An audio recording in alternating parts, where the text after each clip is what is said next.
Hello friends, অনুরাগের ছোঁয়া এপিসোডে সবাইকে স্বাগত।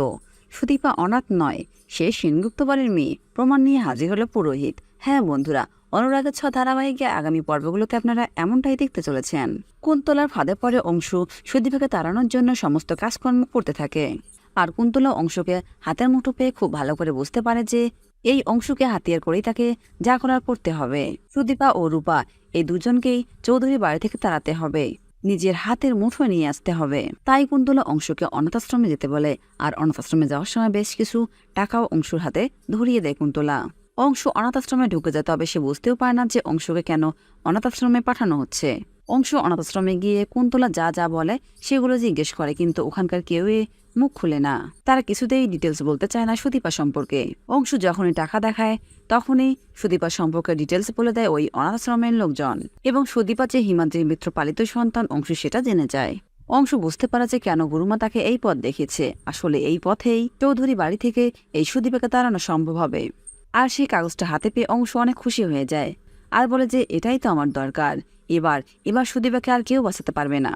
এবার সুদীপা ও ভিখেরি মহিলাকে বাড়ি থেকে তাড়িয়ে ছাড়বো।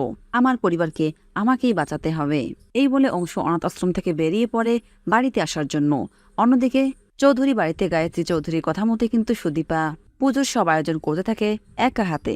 অন্যান্য বউয়েরাও কাজ করলে সুদীপার কাজ দেখে যেন অবাক হয়ে যায় গায়ত্রী চৌধুরী, আর মনে মনে ভাবতে থাকে যে এই মেয়েটি রেখে যেন সবার থেকে আলাদা মনে হয়। মেয়েটি সবকিছু কত জানে বোঝে, আসলে মেয়েটি অন্যরকম।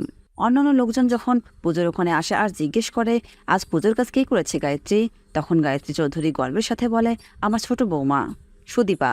সুদীপা খুব খুশি হয় ছোট বৌমা বলার জন্য।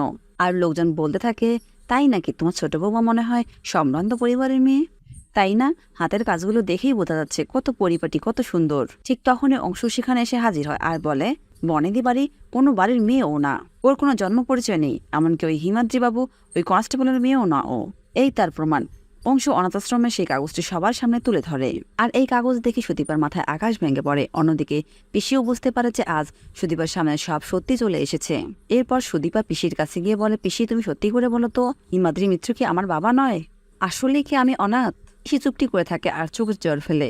সুদীপা সেটা দেখে বুঝতে পারে যে আসলে সে অনাথ। সুদীপাও কাঁদতে থাকে আর চোখের জল ফেলতে থাকে। আর ঠিক তখনই সেখানে চলে আসে ওই মন্দিরের পুরোহিত, সেই বৃদ্ধ লোকটি, যে কিনা সুদীপাকে দেখে দীপা দীপা বলতে থাকে। ওই পুরোহিত লোকটি চৌধুরী বাড়িতে পুজো করতে আসে, এবং ওই বাড়ির ওই অবস্থা দেখে আর সুদীপার চোখের জল দেখে সবকিছু মনে পড়ে যায়। আর চিৎকার করে বলে না, ও অনাথ না, ও অনাথ নয়, ওর জন্ম পরিচয় আছে। ও দীপা সেনগুপ্তের নাতনি, ও হচ্ছে সেনগুপ্ত বাড়ির বংশধর।